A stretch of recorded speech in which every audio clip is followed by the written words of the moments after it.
Okay. Hello. And how are you today? It's a Saturday. Okay. I'm clearly just a silly person. But, hi everybody. How are you? I hope people have been having a good day. It's a Saturday. I don't normally do streams on a Saturday. What am I doing? What in the world? I've been trying to get some stuff done today, and having some fun. But before that, okay. Here's the thing: you start the day not feeling great, and then you go and get some errands run with, and of course, in doing so, you strike the lottery, and then you have a nap, and you feel better. So then you get right to it. So this is the gist of my day. So my wife is out with her mom and one of her daughters, and I'm left to my own devices. I have fed cats, so they shouldn't bother me, and I'm crack-a-lacking in the studio. So I don't know if those of you that have seen this stream before can tell, but I've improved my lighting, I've improved my cameras, I've improved the sound. You hear that? Did you hear that? So all around, just trying to get the stream kind of more fun and better. But I've also figured out some things lately, one of which is I sat down the start of the week with a bunch of the surfaces that I put together, and I'll show you what I'm referring to. Stacy has joined. Hi, Stacy. Welcome aboard. How are you today? So earlier, Stacy, I'm just going to walk through something that's happened. Something incredible. I've got the dirtiest glasses on planet Earth.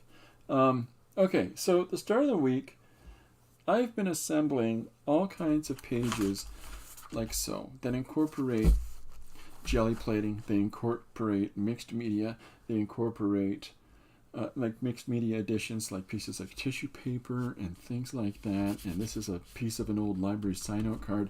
So, in addition to just the regular card stuff, stock that I work on, and so I've been putting together a whole bunch of these.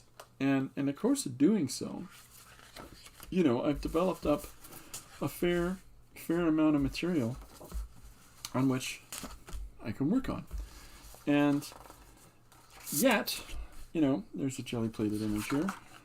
It's there's some people in a wagon or a bicycle. I'm not a very good jelly plater, but I'm getting better. And I find this far more exciting and interesting to me than actual just transferring of images. In here, so I've been putting together all of these different surfaces to work on.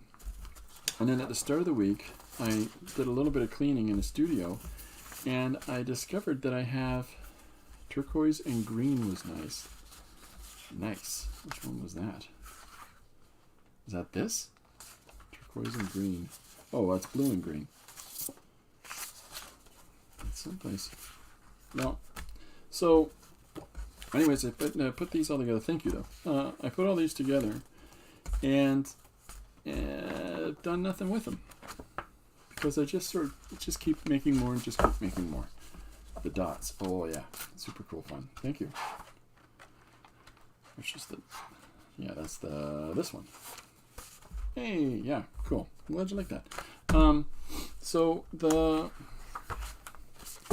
start of the week, I discovered I sorted an old box in my studio of old legal paperwork from when the comic company was in full swing. So we started a comic company in 2015. We have since published 73 books, 250 people, something like that. You stop counting after a while. And you were fed, so leave me alone. I can hear Corbin coming in already. So I went through this box to sort this paperwork to declutter my storage room. And in the course of doing so, I found this gigantic pile of just random drawings just thrown in this box as well that I never really did anything with. So I started taking those drawings and taking the different surfaces that I've been making up. Yes, I know you're here. So, needy. So what I did was I put the two together, and I prepared a whole bunch of pages. Now I'm giving away the ghost is here as well. That's Corbin, by the way, for anybody that doesn't know. Hello, ladies. My name is Corbin. He's got a deep voice. Anyways, just sit on your spot and leave me alone. So I did something earlier today. Now, here's the craft haul, the supply haul that I'm talking about. I went and picked up this. I just randomly grabbed this 3-pack of stencils off the shelf at Walmart while I was picking up a couple of different matte mediums. A matte medium and a medium that has a texture paste. Oh. And now I've got some of this stuff already in alternate lines. Like the Liquitex line here has a super heavy gel. You know, I've got some things like that. But I thought I'd just try this texture paste out. And then, randomly, on the shelf across there, I saw these. And I didn't realize it was a 3-pack to start with. And so I picked up these stencils. And, hey, Marguerite. Welcome aboard. Stacy. I said hello. Okay, so anyways, I'm right into them. So, but look at what I didn't know I got. Look at this dot pattern, loving it. And then there's some lines, some squares, some triangles, these stars, these little leaves. I haven't used this one as much, but look at the zigzag up here, and that's cool. And then there's a couple more repetitive images. And in addition to that, there's this crazy thing. But these 3 stencils have so much jazz, you know. So I've already been using them. And so what I've done is that I've started taking these 3 stencils and I've started adding that. Here's some of the dots kicking in. And I'll jump in on a close-up camera so you can really get a gander at them. What? Dots? So, you know, really quite pleased with being able to add some of this to these surfaces. You can barely see them, but there is some of the zigzag pattern in here. And you can see a little bit of it right there. A little ziggy-zaggy, you know. And there's definitely, you can see the stuff that's up top. And then there's this really cool line pattern that I just sort of started putting in. Now, the way I did it is that I would put acrylic on a piece of thick plastic that I have and that I use as palettes, and people have seen those before. And so I dab it with these makeup sponges. Hello, makeup sponges. Another new tool. And so I dab the acrylic in there, put the stencil down, and dibby-dabby-dibby-dabby-dibby-dabby-doo. And so this just gives this some guts and makes it something different. And I really enjoy that. The yellow and green was already down as a brayer off on this page. And then I put these images over top with a matte medium. Hi, Matt. Anyways, I don't know. So then I went over it with this red. And now the red working with the green and the yellow. Ooh, you know, so pooped. Booked me out. We'll retry. Oh, I'm so sorry you're going through that, Marguerite. All right. Well, anyways, hopefully it's not. There's nothing else on in the house, just me. So I don't know why it's popping in and out, but it'll sort itself out in a second. So then here I am again, but I'm now using the star stencil. Here's another star stencil, but I'm doing some fun stuff here because now I'm just full swing into playing with it, where I'm putting some stenciling down and then I'm going over top of it with a light application of white, and then bringing some light blue tone to surround the image and to draw that out from the background. Same thing here. This is actually the color. Whoops, I'm sorry. This is actually the color of the paper on here. So you know we've got some fun things happening to this page, and so with very minimal stuff here, we've got this, you know, the image starting to kick together, and then I get to implement stuff like this, you know, with the nice little stencil pattern here, and it's just repeating the same, because it's just a tiny one, it's just repeating the same thing over and over and over and over and over and over again. And keeping in mind to try not to go over the existing drawing that's there. This one's pretty basic. This is just this little leaf pattern put down once above itself. And then there's this jelly plated image. I've got a repetition of this kind of interesting little pattern right here. Bingo is right? So there's lots of little bits of fun. Now here's where I start to really, so now I'm in my stride at this point. This pattern that you see here, I've just placed throughout into this composition, allowing some of the black lines to be not to be covered up, and just letting that move throughout the overall image, just to get some interesting shapes and movements around. I'll get you this in a second. And then there's this 3-page piece that I'm doing where I've used the linear pattern that I have. I have a linear stamp like so, or a little stencil, I'm sorry. And so I've just repeatedly gone over this, trying not to cover up some of the existing imagery. And so I've moved that through this 3-page piece, which kind of unifies it, right? Bingo, bango, bongo. But, and so that's a little 3-page narrative. And then this is the one that I'm playing around with right now. Drew this guy trying to bend a wire to break into a car on the top panel. And then I've got some of the polka dots throughout here, drawing over top of those.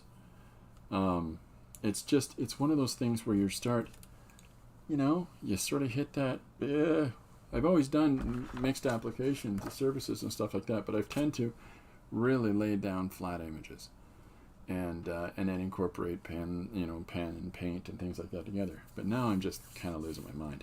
So Stacy says, you're growing in mixed media. It's fun, isn't it? Oh, yeah, betcha. Thanks, Stace. Stacy. I'm sorry, some people don't like to be called Stace. So this is one of the stenciled images that I made of a loon. Anyways, so I hope you can see that. So this is the loon stencil that I made, and so I'd done the loon stencil on this paper. Hello, I'm a loon, and then I had this sort of epiphany. Excuse me, Corbin. Of taking the forest stencil that I'd made and bringing it down on this as well. But before I'd done that, first I'd taken a light yellow and orange with this little piece of image and put some fun lines and shapes to extend, this image. And then I realized later on, another layer. Stacy says, if it goes worse, you're fine.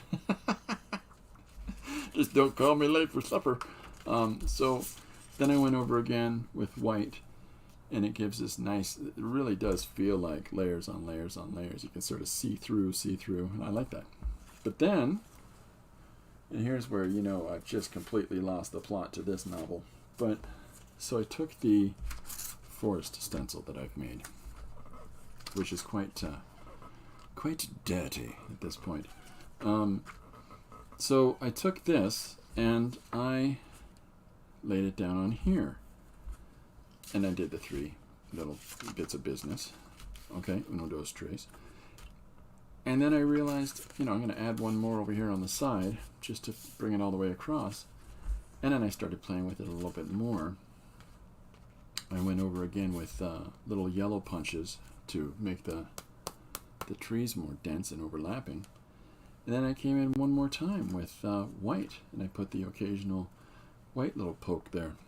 And so it does this thing that I've spent X amount of time before on pieces with trying to build up these layers with gray wash and then let that dry, and then I'll come in with a darker gray and put trees that are in front of the light gray ones I put in, and I'll let that dry, and then I'll come in with a more black ink and go over that one again. So now those trees are in a different layer than the gray ones and the lighter gray ones in the background. So meanwhile, I'm just taking these stamps, giving them 5 minutes to dry between, and just scribbling over top. So I think the realization is I've created a monster of myself, and but in a good way, in a very, very positive way, because it's going to allow me to pursue all kinds of interesting avenues now.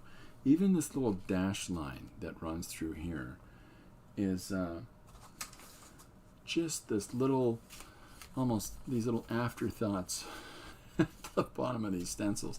Now, these stencils are clearly not the lovely 8.5 by 10, or I'm not sure what the size is actually, stencils that are produced by, PM Artist Studios or other companies. But it suddenly just came across my head how I can utilize these, because in all honesty, I'm not finding much success in how I've been applying myself to using the brayer to roll paint over stencils and to try to develop up images that way. And right there, that's the cookie that broke this little wedge of foam is what broke it all open for me for how to utilize these stencils. So that's my big purchases today. These, and some matte medium to continue doing more, because the reality is that I have all these additional, surfaces that I showed a few minutes ago in camera, and I put somewhere, and I don't remember. Oh, here they are. And then, so I've got all of these. It even came with tissue paper. Going to use that. So, but I've got all these guys prepared. In addition to this, I have an entire other stack, because I've only used 1/3 of all of the old drawings and things that I found. So I've got so much more I can do things with. And so I've picked up some matte medium to get crack-a-lackin'. So now the trick is, these things, and this is the tricky part, these things, the way that I'm assembling them, is it doesn't necessarily fit the mode of the one-page suggestions from people. And it tends to be more of just an assemblage of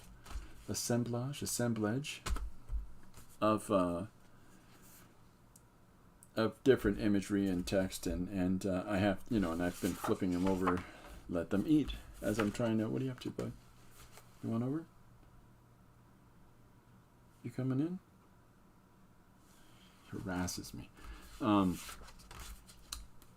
just sort of putting notes down on the back of these about, what I think this could be or where this could take me. And,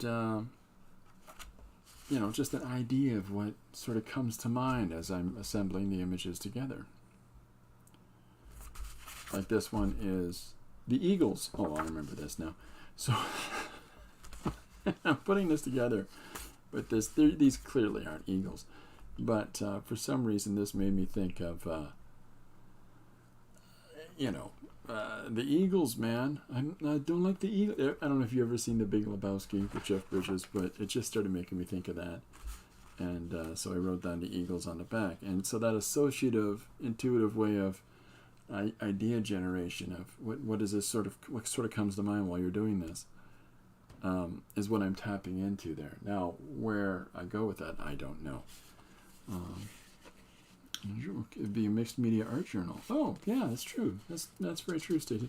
The thing is that I've been largely doing, aside from illustrating or lettering or inking or coloring, traditional sequential work in the mornings, or working in doing film, storyboarding or illustrations for projects. And then in the afternoons, I do these one-page story things, the one-page story suggestions and word prompts, as well as painting. I'm painting again, larger things like the motorcycle I just showed last week, or, anyways. So I haven't forayed beyond that. And I mean, last year when it came to the one-page stories, I did 358 pages of those. So to just sit down and start knocking together all of these, which seem to have just from the assemblage of images, assemblage, that's what it is, they develop their own narratives in and of themselves. So it's hard to take something that has a definable narrative to it and then have somebody make a suggestion, you know, and apply that suggestion to this pretty much ready-made thing. So I was trying to think about a way around it, and in a way around it I could think of would be, what's your story suggestion for this? And to try to open that up with people. So I've been doing an awful lot of what's your story idea, and I'll illustrate it. But now when I've got these somewhat prepared illustrated images, I think maybe what I can do with these is start to walk through story ideas and to walk people along with me in the process of putting narration on this page. That's what, you know, so it can still be applied. It's just in a completely different way, which I think is the sort of, it's another level of growth to the idea. And at the same time, Stacy says, okay, so people grow. You grew. It's good. It takes me a minute to catch up to those things, Stacy. So yeah. So this is what is going on right now, is that there's a whole bunch of stuff coming out. Now, this is the page that I started on Friday. And all I've done here is I put some of the zigzags on it. This is actually the first thing that I put down. And first I tried to put the zigzags on in watercolor, and I realized as soon as I do anything, that's going to come off. So that's when I got the acrylics out and then went, oh my. So, you know, so the idea with this one is we've got him in the water, and I got to finish this panel yet, and then I'm going to have texturally, you know, because the suggestion is, yeah, that's me. And I bet you're wondering how I got here. And so here I am, and the text, right? And then I bet you're wondering why I got here. And then I'm going to have that text little line go into an arrow and point at the car. So it sort of says, hey, he's in here. And then it's going to be relating to, you know, in a bubble bath, or you're having a bubble bath and the water spills out over the side. Well, when a levee breaks in town, it's the same kind of thing. So that's the idea for this page. And so that just means I need to draw, you know, a levee breaking and flooding through streets. And then the final notion is that I had was, he's got a paddle, and he's trying to paddle outside the window of the car. Like, that's going to happen. That's going to let him, you know, move around. I'm trying to say locomotive. That's going to have him be able to move around through the flooded streets. You know, I even considered having the little rubber ducky have a little tiny paddle in the same panel. So this will be the page that I'm going to finish and put up on Monday. But this stuff is coming together so quickly. Like with this one, I really like how there's some fun bits of business here, like the stars working in correlation with this panel layer. But then I'm going to use this ruler. But then below this panel, we have this next panel that's spilling out into the first one. And now the stars are still here, but they're pushed back. So it allows them to be separate, distinctly different than how the stars were applied here, but at the same time they blend together. And then this line that divides this from this, and then it continues itself through the panel. But again, you know, there's the white paint that diffuses those values as well. So I really kind of like where that's going. You know, the texture paste can be used. You have textural water come out of the tub. Hey, look at this. Use a faux credit card. I have one. I got this guy. The Ranger. There's a faux credit card, right? Different little surfaces, a nice little rounded edge on that. To lay down and then score the water flow. That's so smart. That's very smart. I like that. Thank you very much for that, Stacey. Yeah, it's a great idea. And that's the texture paste. Yeah, that works. So it's like it's spilling out. Oh, that's so great. So anyway, so now I've got all these things that I'm in the process of doing simultaneously. You know, so it's fun little application things that you pick up along the way. And then you have these empathetic moments where suddenly you realize something that you can apply that you might not have considered otherwise, right? Texture paste. It dries white. The texture paste, it says. Now these aren't even, these have still got their little tinfoil seal on them. And I have fingernails now, so I can open it. I'm a lifelong nail biter who stopped biting his nails recently, so now I always feel like it's weird having fingernails. So there's that one. And let's take the tinfoil off this. Marguerite says Starbucks cards are not plastic and they end up going mushy. I guess that would be the case. It's like using a business card, right? Yeah, I could see that. That makes sense. Okay. That's cool. So yeah, so I'm excited to use these and to try this out. Well, why don't we try this now? Yeah, Chris, why don't you?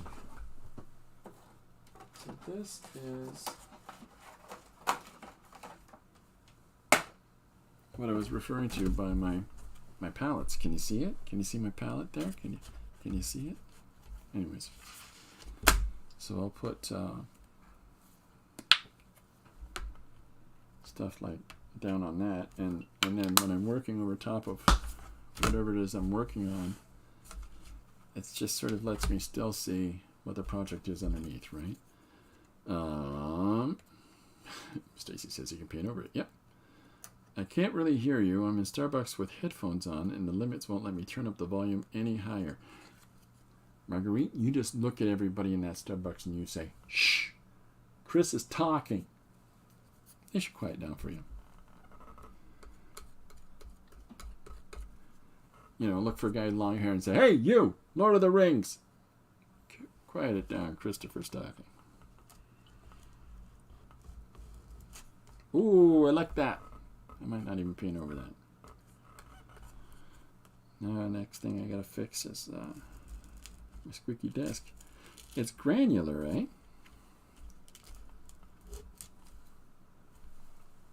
Oh. I moved my paper towel. Yeah, it's really granular, this stuff. I think I quite realized how granular it would be. Squeak, squeaky, squeak, squeak.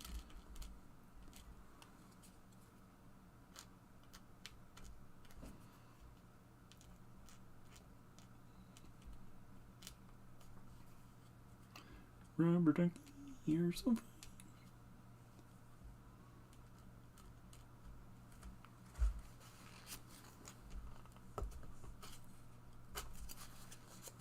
Yeah, we'll let that dry. That's fun. Can't really see it, I'm sorry, but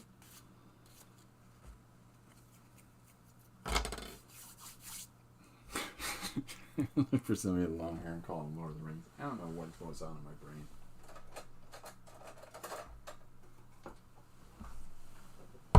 So I'm wondering, now that we've got this going on, what if I take this guy and it's a medium. Maybe if I spread some of this through here, you see these little granulars peeking through. Let's see if this works. I don't know, maybe that's not how it works, but we're going to try. Try, folks. So before I forget, as usual, if anybody has any one-page story idea suggestions or you know, word prompts or anything like that they want to throw at me and challenge me to do stories of, bring it on. Also, announcements. Monday. Well, London Comic Jam here in town on Monday. And if you're in the area, come on down. And if you're not in the area, look wherever you are and see if they have sort of artist jam of some kind. You know, there's live drawing events and things like that, but see if there's like events where you can jam with others, or everybody works on pieces at the same time, you know, with one another and things like that. There's so much fun to that. To do it in person, yeah, it's great doing it online, but doing it in person, I don't know, it makes you stretch different ways, you know? And then, what else is Monday? Ooh, Monday. So, I'm almost done, and I'm not going to show, but I'm almost done. Marguerite was the first winner of the digital drawing on Friday. That is going to be my regular Monday feature. So, on Monday, we will be doing the next draw, and I will do an illustration for somebody, and just a random thing to do. But I'll be doing those every Monday from now on.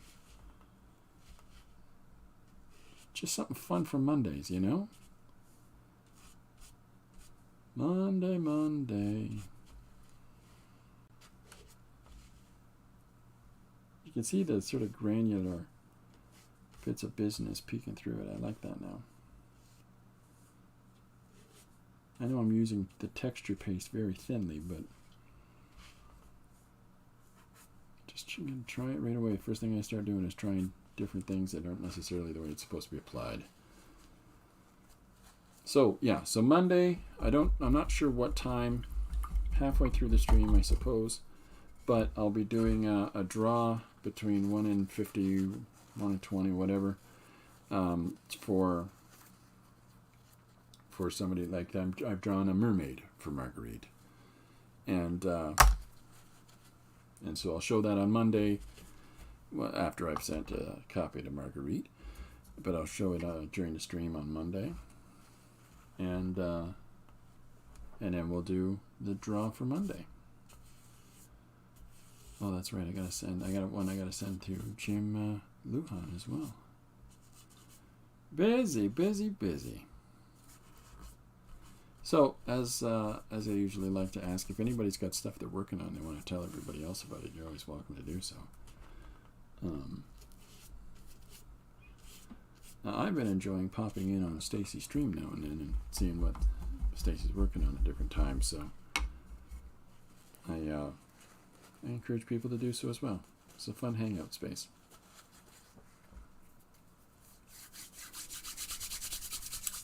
Yeah, I don't like stuff sticking in my hands. All right. So there we go. So we got some of the texture paste. You can see how it's really drawing. Well, you can't see it necessarily, but it's, and I think it should scan with this sort of granular pieces that are sticking out as though that's water spilling over the tub, and that's fun. And I'm going to do a couple little bits of white throughout there to just accentuate on that, you know. And I thought I'd put some color in around this guy, just to add something to this first panel.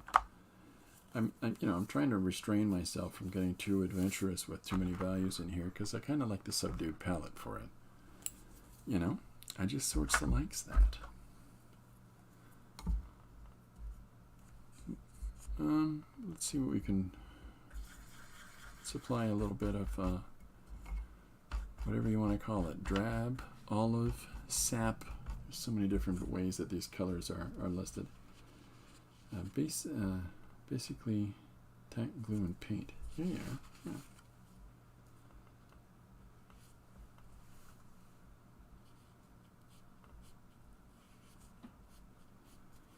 So I'm just staying to this green, blue, yellow in this image today. I come back in more on that side there. I watched a movie earlier today called Damsel with the young lady from Stranger Things, and man, that was some fun. That was a fun film. It's about a damsel, you know, a princess who was the damsel in distress, and you know, she takes care of business on her own instead of waiting for somebody to come and show up. She's, you know, she's a survivor, you know. So that was a fun film, and if you're looking for a fun thing where you have a female protagonist that isn't dependent upon, you know, the male protagonist to come and save him, that's a good one. Ray Winstone. That might have been Ray Winstone's last film, by the way, because I thought he passed away. Okay, so I'm going to let this guy dry. Let's play with this one. Now, I was debating about how to proceed with this. And I thought I might just do some different colored pencils. These are color erase pencils. But you don't have to erase them. You don't have to. So, yeah. It's, Lori and I are excited. We've been getting ourselves together to do some volunteering. And to, you know, lend some of the who we are to helping out in our community here. And, you know, Lori and I both have for years served on different boards. For me, it was a local nonprofit group. For Lori, it was a Habitat for Humanity, which is a organization that, I don't know if you're familiar with it wherever you are, that builds houses for people, and helps people get into homeowner ladder. But, you know, we haven't done those in some time because we're busy teenagers and 20-somethings. So, you know, since the nest has become empty, we thought we'd get back to doing some stuff. You can color the paste before application as well, Stacy says. Oh, that's good. Yeah, I'll make a note of that. That's good. Thank you for telling me that. So there's the bumpers missing off of this thing, so we better put it down. Hiya, Penny. How are you?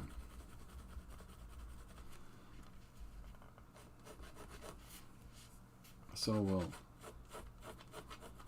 draw the bumper in on this, and I believe it had raised profile like so, and another on this side. And so what I'll do is, in a moment, I'll come through with a white Posca and cut these shapes back out again.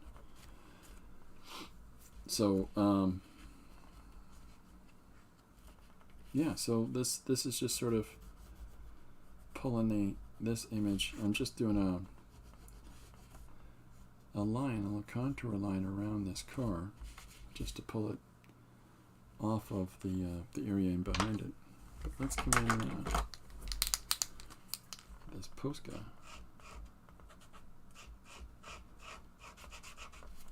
Start to bring together little enhancements on some of these shapes. Can't see that so much because it's white on white. And maybe my Posca's getting tired. I get so tired, Chris.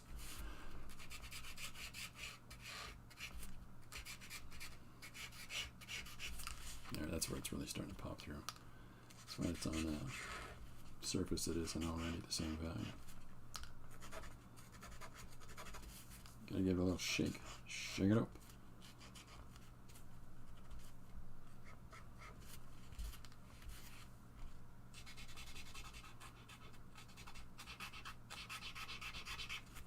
Yeah. So back to what I was referring to earlier is that with all of these prepped images now,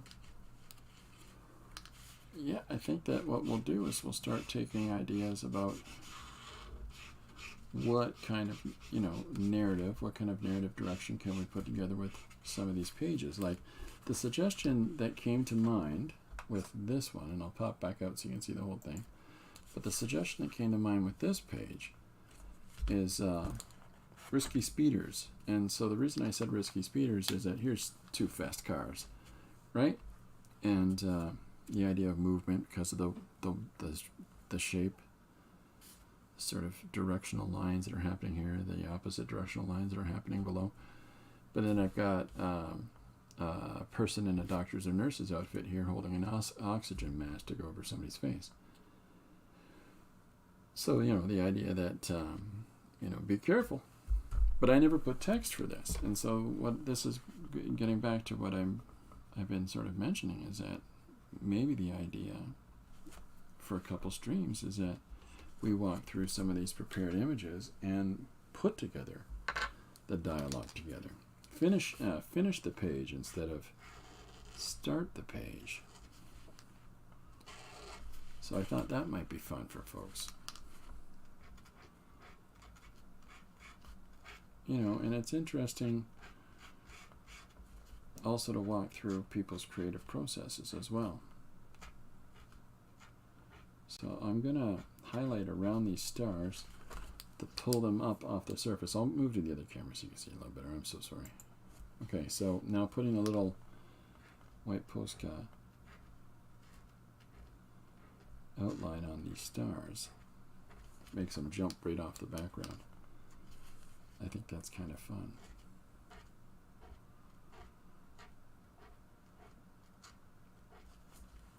So half of it's putting a drawing down and the other half of it's taking whatever amount of that drawing away that you want because it serves the larger purpose of it. So that's why I'm never worried about drawing over things, is that it's like it's a component of the larger issue. And so if that means that part of the drawing disappears, I'm completely fine with that.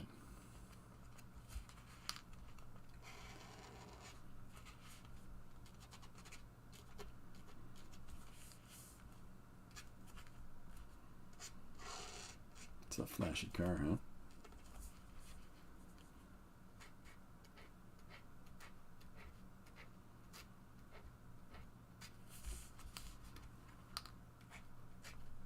So yeah, so now that I'm using the stenciling and stamping and stuff in compositions, I think things might just get a little bit crazy at this point.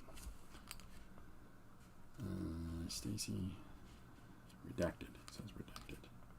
Redacted. Sounds so dramatic.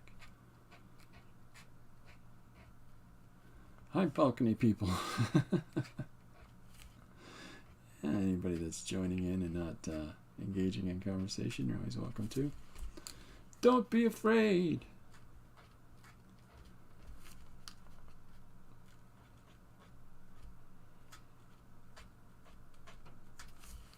I kind of like the faded values as they go back from being covered over in the white. So now when you put a heavier white highlight around them, they really become far more distinct, and I'll show you what I mean. I'm doing on this star right here that's really faded out. So there it is now, That's kind of fun.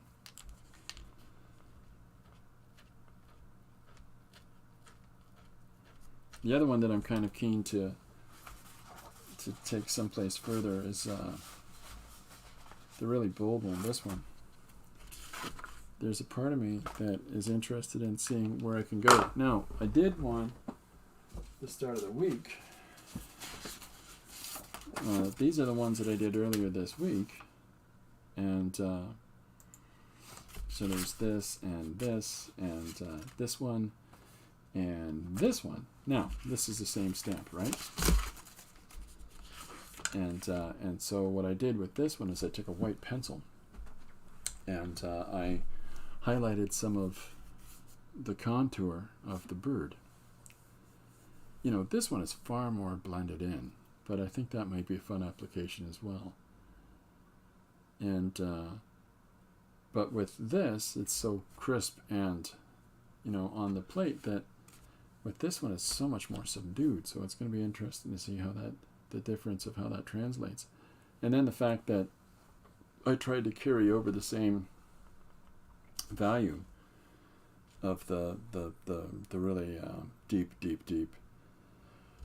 yellow, the yellow on the deep black value, and how it's just so overcoming on the yellow that it makes it like a green. So that I tried to push that along here with using the forest stamp. Whereas this one is I tried to carry over the yellow and red patterning across this other paper that was stuck down over top, so it just continues it through. But clearly separates itself too, right? So I think that just by side by side comparison of these two, they're going to be so contrasting, so very opposite of each other, right? It's not the food in the forest, lol. It's a trail of candy. So I think I'll try that, and so I'm going to get one of the prettiest pencils on planet Earth, Faber-Castell. I just love this pencil. Anyways, so we'll try the same kind of thing, but I think before I can do that, I think I need to make more of a definitive, because this is far more smudged out, it's far more blurred out. So I think I need to add a little bit of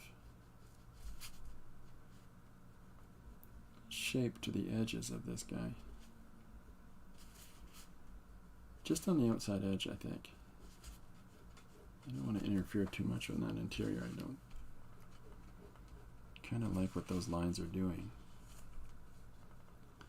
So this is sort of the fun. It's exploring a number of different stories simultaneously at once, really, in putting together the images this way.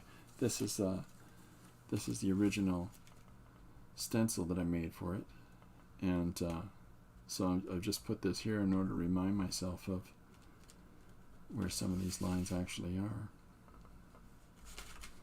What was I drawing there? Oh, what were you doing that time, Runciman?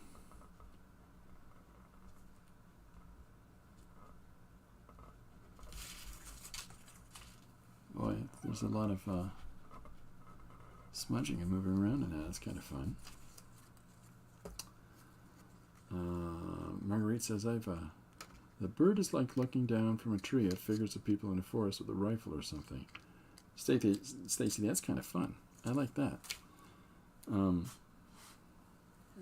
Post-its, I covered it up.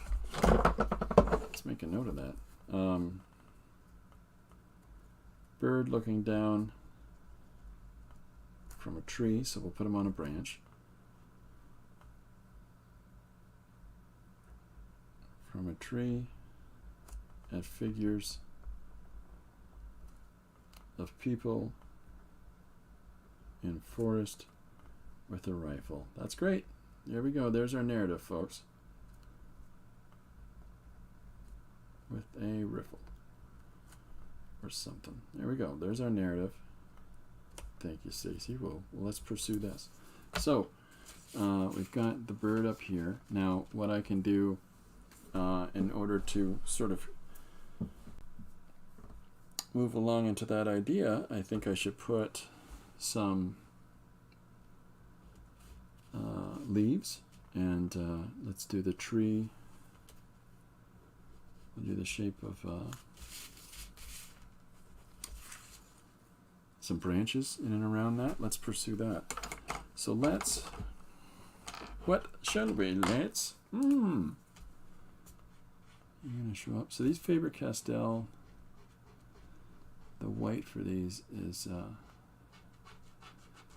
not very good. It's kind of a Sleepy Pete for the markers, I find.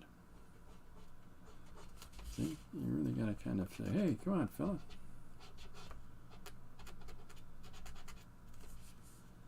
Even that, like that, it doesn't do too much, so enough of you. All right, so I've got, let's use this one. So what I'll do is that while I'm doing some of these enhancement lines around the bird, why don't we do it like so? We'll take this shape that's here, hence who's the food, nice. Okay, so we'll take this shape here, and we'll explore this. Now, the loon, which doesn't really actually sit in a tree, but that doesn't matter. It's our story, we'll do what we want. So in this case, it's not a loon. He's just a bit nutty. So. Okay, so if this is our bird, okay, and we're going to use this as like a bit of a tree shape.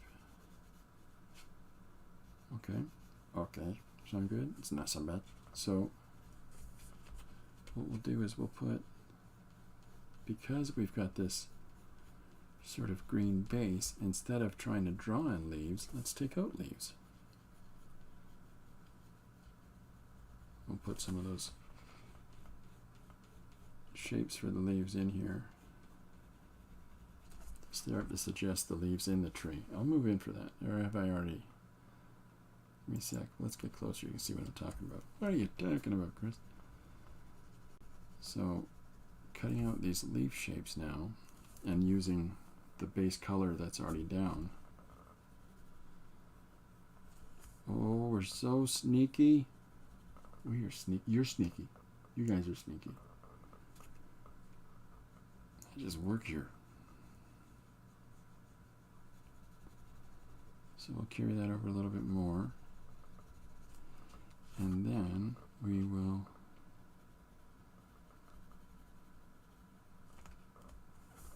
divide out a little bit off of the for the branches. So if this is our bird with wing, let's figure out a little bit of structure for our tree branches. This is a kind of fun, whoops, I'm so sorry. This here is kind of a fun pattern, and I'll hold this up. That's just how the colors went down in that area above the bird. I don't know how that happened. That shape happened. But we like it, and we're going to leave it, and we're going to use it. So, and then some of the leaves, I'll clearly have to come in and put a little bit of paint in to pop them out, which is great. But yeah, I like the idea of this bird. Keep an eye on the folks down below. Great idea, Stacy. We're going to build on hunter with rifle. Walking down below. Bird, scoping him out. So now we're more clearly defining our bird. Pulling that up off the background. And it's similar to the red one, except for it's far more subtle actually. Not so much a little subtle, but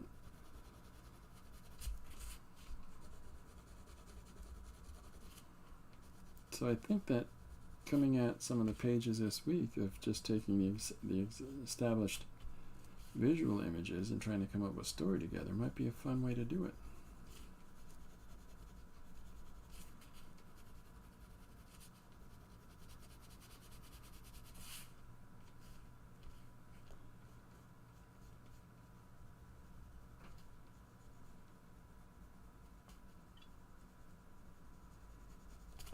This is a fun way of dividing the two panels. I enjoyed that.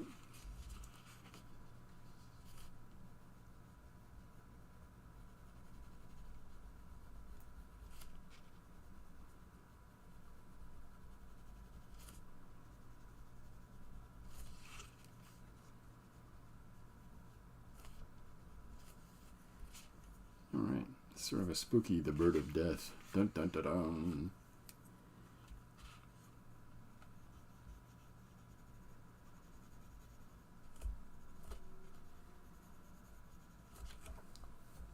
Yeah, that's coming together. I kind of like that a lot.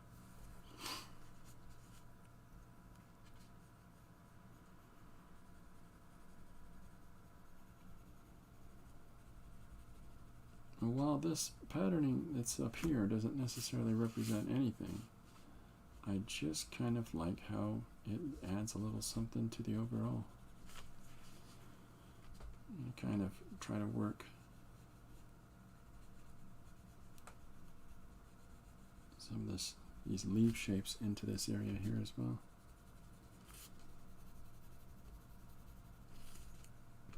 Just because we can.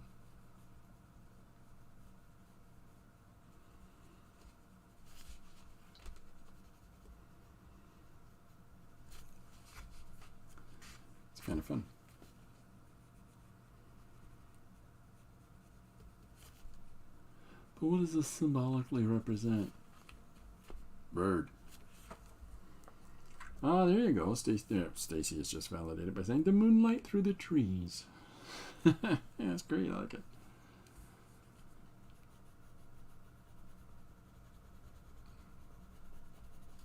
Or fog. Yeah, fog. So I think I'm going to use a little yellow here too. And, oh, yellow.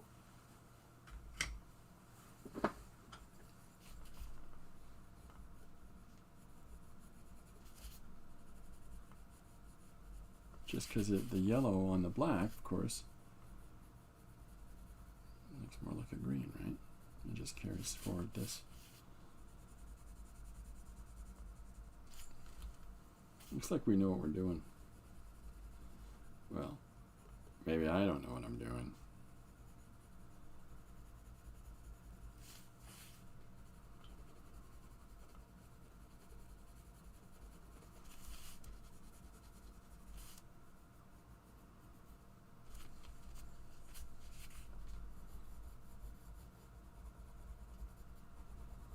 Oh, well, that picks up in the, yeah, picks up okay.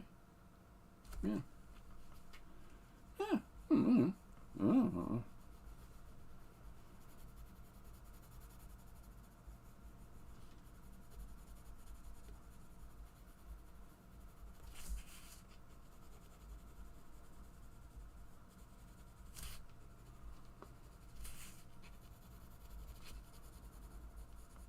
I have to decide if I'm going to put an eye in here, and I think if I am, it's going to be a nice bright red eye, just right in there. So this is the loon stamp on the black paper with a number of fun little patterning that's stamped in with paint through one of these, and a few different layers of those. And then, of course, the forest stamp over and over again to build up all this business at the bottom. And now we're just going in over top of that all and drawing out some of the elements. So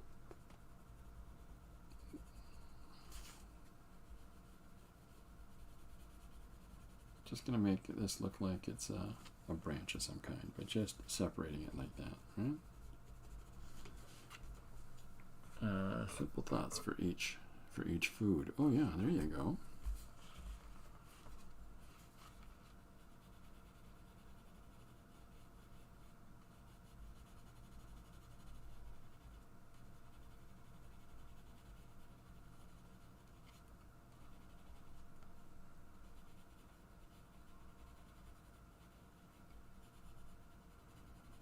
So the voids that I'm leaving out, the black areas that are optimally working like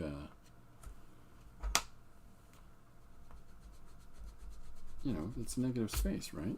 Whether it's, you know, a black silhouette over instead of a white one, it's still negative space. And so the idea is that these are branches from the tree, and then we're bringing that over here into this. And our bird is, of course, in front of the branches.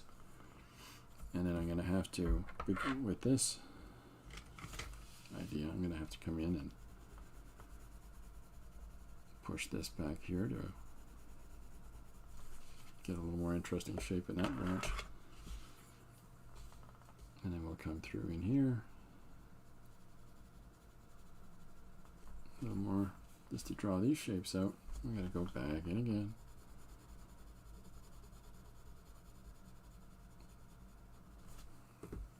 So our tree's coming together now. This is fun.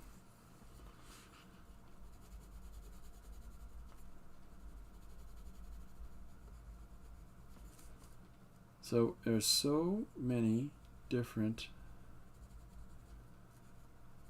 things, different approaches and different tools that we can utilize and in our artwork.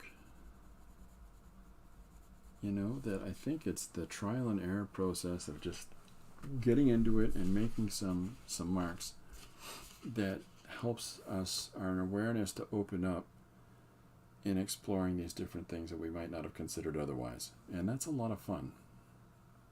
I like that a lot. I like those happy accidents that come from that.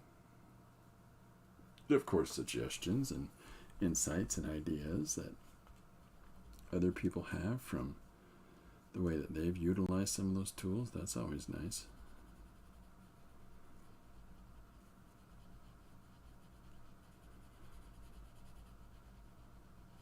So if you're going to be in the draw on Monday, start thinking about what it is that you might want me to do a drawing, a digital drawing up for you. It'll half traditional, half digital, but I'll send it to you digitally. Sure, subscribed here. I can try to. I guess I can't. I don't know if I can really figure it out how to send it through YouTube, other than put it up in the community. But that's sharing it with everybody, right? Have to figure that out, the logistics of that out, but today or tomorrow. But well, I guess if you're following on Instagram or Facebook, we can find you that way. I don't really have a newsletter for people to join. I tried that for a bit and I realized this is just boring.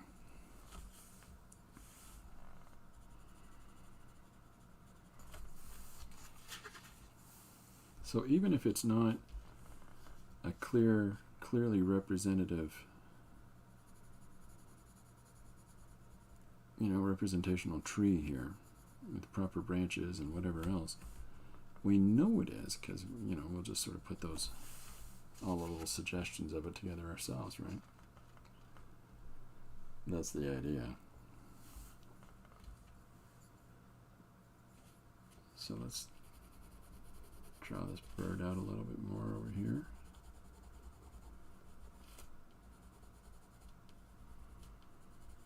It's not a solid line along the exterior edge of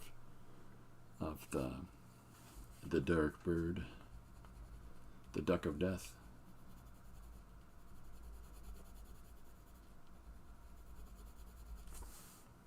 But, we don't need it to be a solid line for us to fill it in.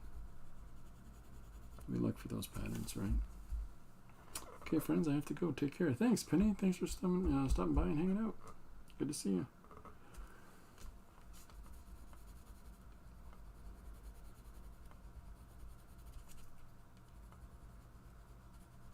Penny has got one of my favorite voices.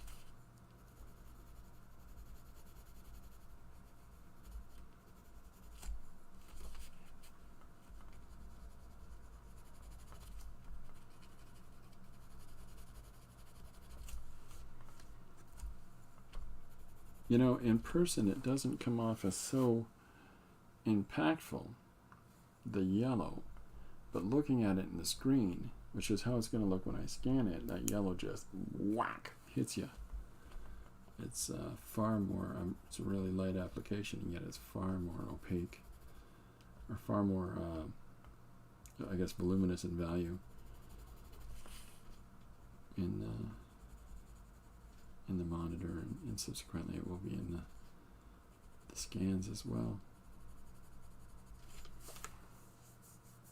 So that's fun. It sort of brings it together.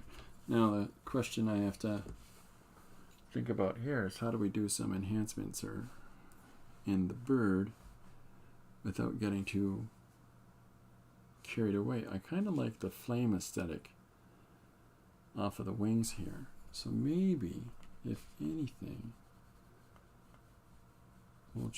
let's play on that a little bit.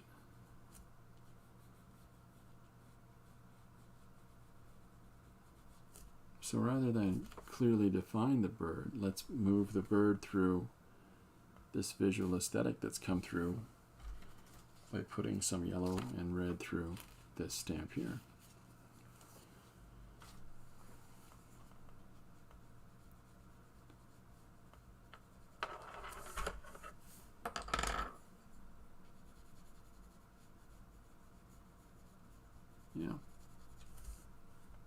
Yeah, I like how that's coming together.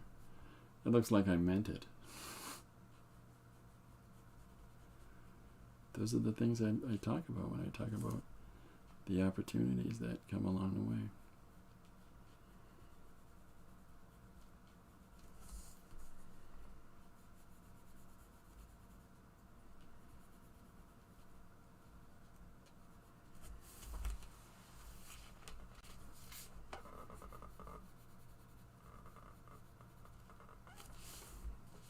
Okay.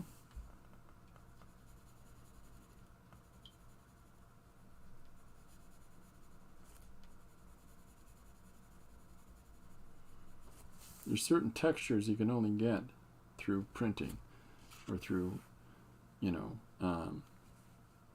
using a sponge and dabbing those colors on. There's certain marks that you can only get through that, and I kind of enjoy that. So I like that the bird is sort of disappearing in and through the tree, and so there's a part of me that wants to slightly just put a couple more leaves through here to slightly suggest a translucence to the bird, that you can see parts of the branches moving through, right?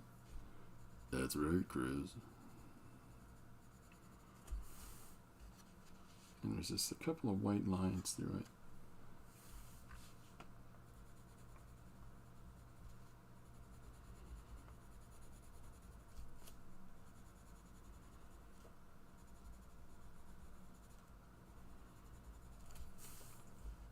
Yeah, that's fun.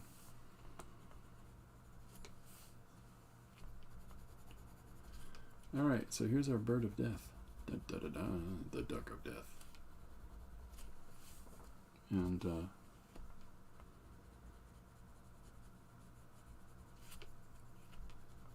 just going to cut a couple more tree shapes, or little leaf shapes, I'm so sorry, in here.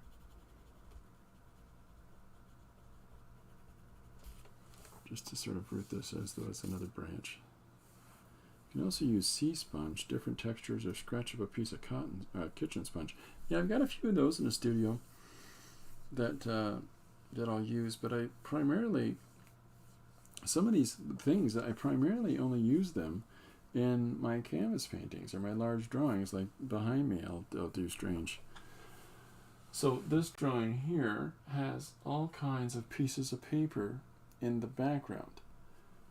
Like, so when I prime this large piece of board, in the course of doing so, I rip up a whole bunch of pieces of paper, and I gesso them in as I'm gessoing and priming the whole thing, and then I just draw a flat image right on top of it. But in addition to that, when I'm doing a large canvas or something, or a large board, I'll also use the sponges like you were just saying, and get some fun little textures in those. Last week, I think it was last week, maybe the week before, I showed a book on Drew Struzan and how he gets these wonderful, like he'll take the texture paste or the medium, and he'll use a toothy,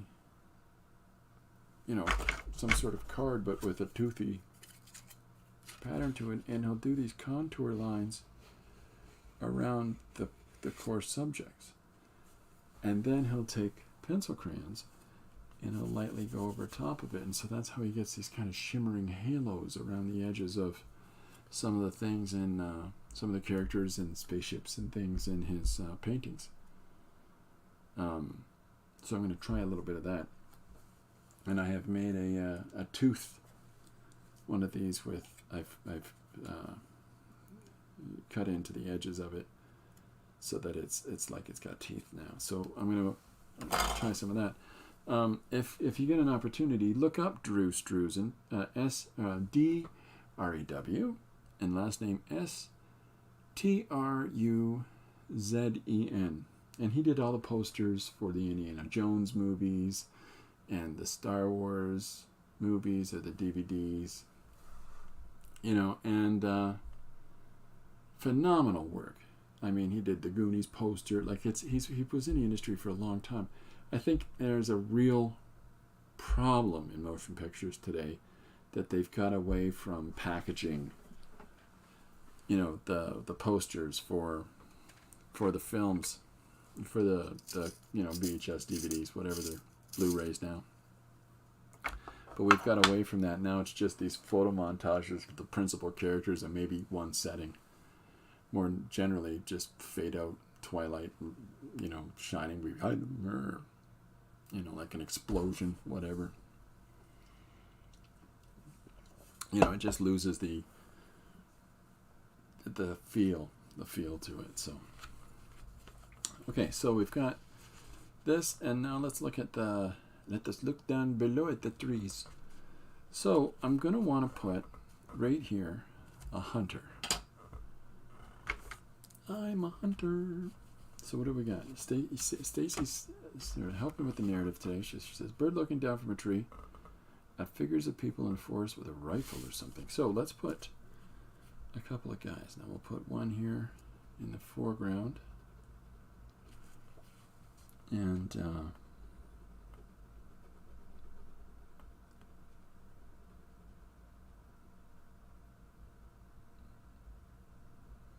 just going to do these guys as silhouettes.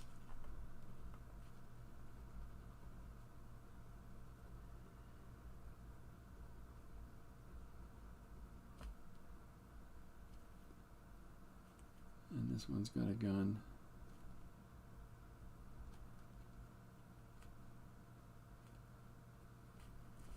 And then we'll put another one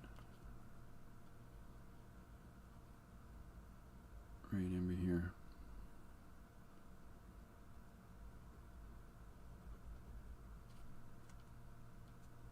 And we'll pop that shoulder up.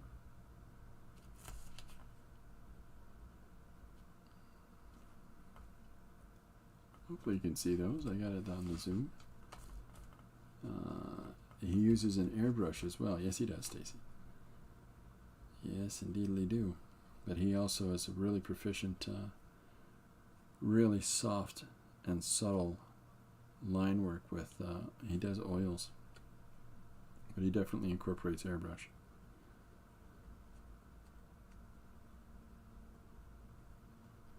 So I've got this guy half behind a tree. And so let's start defining some of our trees a little more clearly.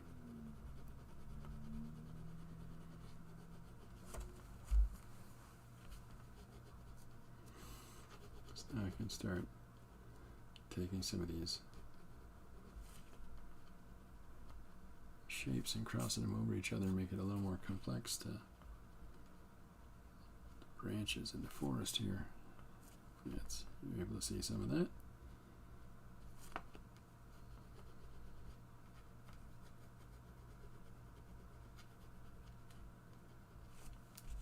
Yeah. So here's our two. And let's come in again with this white. There's a few pretty interesting videos of Drew Struzan and celebrating him and his work. And some of his processes are shown there. And yes, he does use airbrush, but he also does an extensive amount of painting directly with brush in a lot of those finer details. But he does big areas in that. So the pieces that when he's doing these posters for movie theaters, they are about 3 feet by 4 or 5 feet. They're about almost 3 by about 5, and huge works.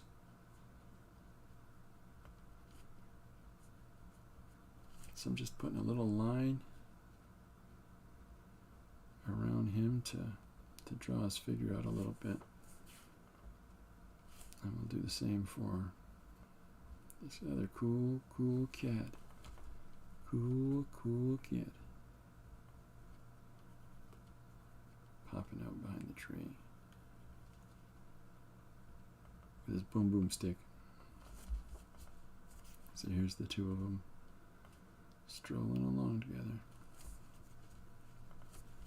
And then we'll put some soft lines. All this sort of wonderful textural complexity in a forest floor, right?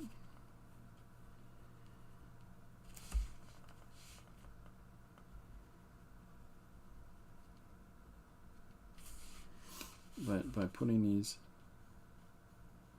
hopefully what this is going to let me do is draw you whoop, whoop, right into there. Ding dong. So we'll do a little bit of that. He's known to be fast. I'm sure airbrush shaves us a lot of time laying basic forms, etc. Yeah, so most time he spent on details. Oh, sure. And if you look at some of the ways that he does some really strong portraiture work of the actors, which is, of course, you know, an incredibly important part of soliciting the film. It's got to look like Eddie Murphy, right? It's got to look like Nick Nolte.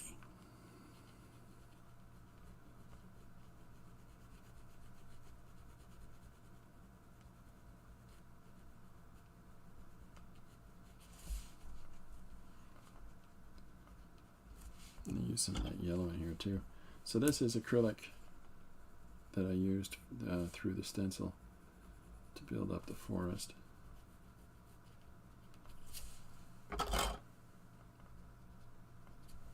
Using a soft pink eraser there instead of old Derwent. It's a little rough and tumble sometimes, that customer. So come in here and hit some more little values. Little yellow hits there. Oh, the hits.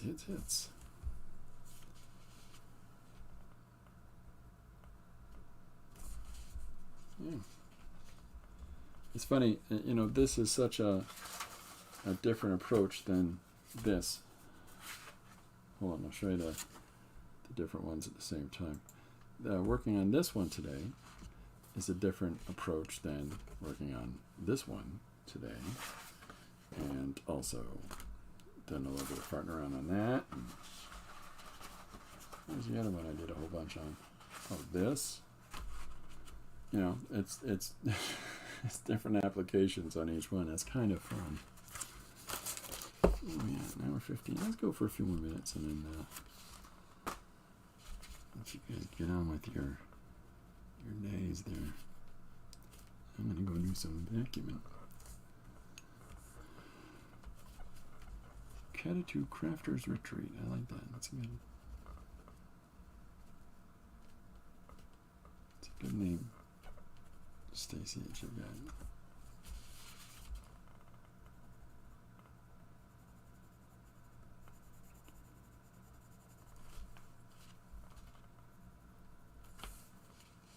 The big dark wood, huh?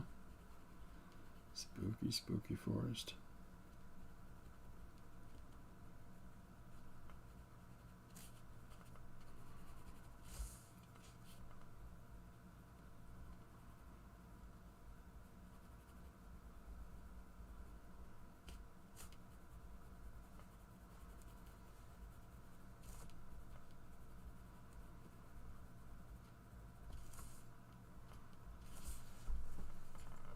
Kind of fun. It implies that the forest area is far deeper than I ever could have intentionally planned those marks down.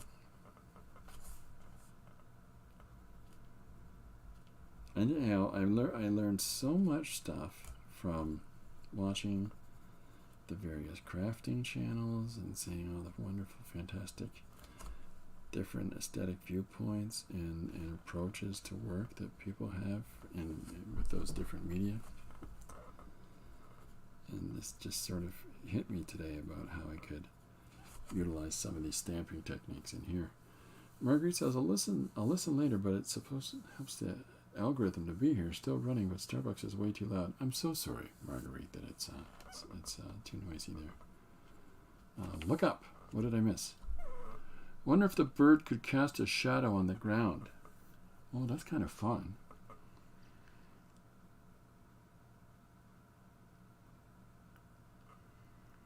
Okay, so look you've already got, looking down from a tree at figures of people in the forest with a rifle or something. There's a bird up in the trees. There's the people down there in the forest. The final panel could be the two of them looking up, oh, like this, as the big, and have the big wingspan of the bird spread out over top of them as they're looking up. And so the way to draw that would be to shadow the interior area, and to have a lightening up, just like we've done this with the leaves, but to lighten up the, see what, I'll pull it on that. So how we've done that with the leaves, it would be the same thing down below with, this is a very dark page, with the two hunters looking up and the bird shape on the forest floor. So yeah, I can do that. That's good fun. So I'll make a note of that because I won't get to it during this. Bird shadow on cast on floor. Ground. You said ground. I said floor. No, it's a great idea, Stacy. These are the sort of, this is the stuff we're talking about. It's one thing that I've got these images that are just building themselves. It's another thing. It's no different than exploring the story, which I try to encourage and talk about on a regular basis on my weekly stream. But I've largely been approaching it through the visual angle and then drawing the story up out of it after that. This is laying that we've got the visuals that are coming together far sooner. But let's start exploring the story, the textual aspect that we're going to apply to it. So, you know, and as we're not necessarily putting dialogue on it right now or the narrative on it right now, but what we are doing is mining a little bit deeper into the visuals to try to draw that story out, which is what I end up doing on my own afterwards. But it's nice to be able to invite and encourage others in that process too. I'm going to speak to something that some people might find awkward, but there's an awful lot to be said for when we're doing pieces like this, and in general, whenever we're creatively expressing ourselves and exploring story, whether it's just an image or if it's just writing, or it's the same thing with any kind of expression, music, dance, whatever. This is sort of the cathartic return that some people get. It's like an exaltation, you know what I mean? It's like a celebration of self, like of getting your inner self out, and finding that sort of, there's like an internal spirit that we all have that we're trying to pursue and to build on, and when you're writing and you're illustrating things, sometimes we feel closer to that. I'm reading a few interesting books right now on the idea of not just art, but the history of art as part of exaltation, as part of it's the finding the beauty in things and stuff like that. I'm really enjoying it, and I'll be talking a little bit more about that and some stuff, perspectives of Kierkegaard and other different speakers, writers, philosophers in those processes. So bear with me, folks. It's going to get weird. You're going to get deep sometimes. Deeper than just a regular old love of donuts.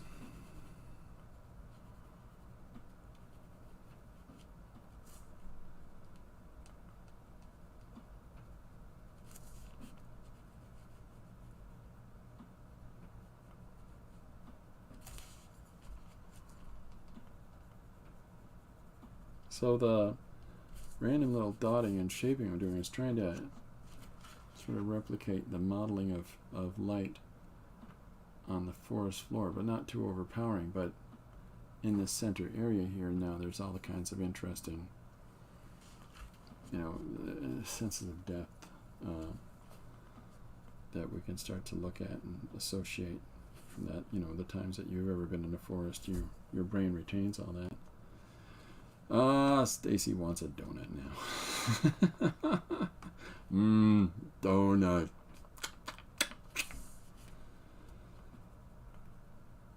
They've got the classic donuts being released again at Tim Hortons, big Canadian donut chain. Tim Hortons Coffee and Donuts, started by a hockey player named Tim Hortons. but 30 years in business, and so some of his earliest donuts that he had in a place to put back on the shelves again, it's like, none of these are healthy for you at all. Not a one. Stacy goes, no.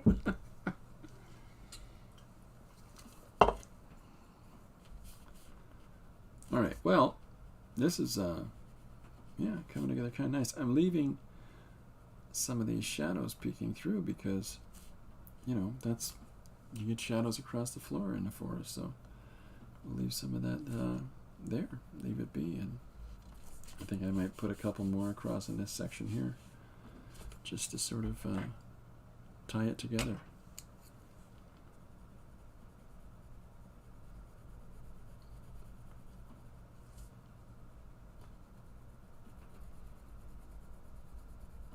Build on this a little bit because it's taking a couple of goes at it to make it a nice clean black, but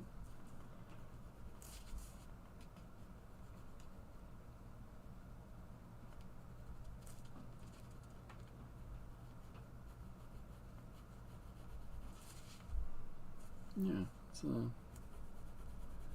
it's the feel good hit of the summer, folks. All right, well, I think this is, we got a great start on this one, that's for sure. Thank you very much, Stacey. I'm going to develop the narrative suggestions here, and I'm going to incorporate these two hunters looking up under the shadow of the big bird. Hi, bird. Yeah, it's a big bird up in that tree looking for Snuffleupagus. But I'll finish this one up, and some of the other pages I got here, and these will be the stuff that I'll be posting on Patreon on Monday as well. So Monday, one more time, Monday is not only the London Comic Jam at 6 p.m. here in town, 6 p.m. EST. If you're in the area, stop on by. It is a lot of fun, a lot of different creators, you know, working on stories together. And also on Monday, during my stream, it starts at 2 p.m. EST, I will be doing another live draw for a digital drawing for somebody. So, or a half traditional, half digital drawing that I'll be sending to somebody specifically. Marguerite, we did one on Friday, and I've done a mermaid for Marguerite that I'll be showing everybody on Monday as well. Okie dokie. So, thank you very much, everybody, for hanging out. It's been kind of fun to stop in on a Saturday afternoon. But I'm going to go and get some of my weekend chores done. But in the meantime, have a great day. Have a great and blessed Sunday. And I'll see you Monday at 2. Yeah. Bye for now, everybody.